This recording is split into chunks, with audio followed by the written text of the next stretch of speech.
يسبح لله ما في السماوات وما في الأرض، له الملك وله الحمد وهو على كل شيء قدير.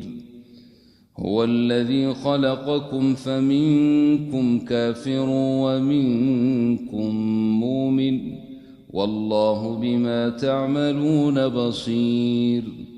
خلق السماوات والأرض بالحق وصوركم فأحسن صوركم وإليه المصير.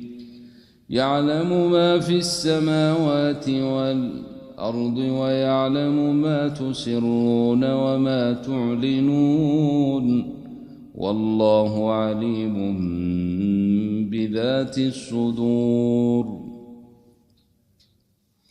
ألم يأتكم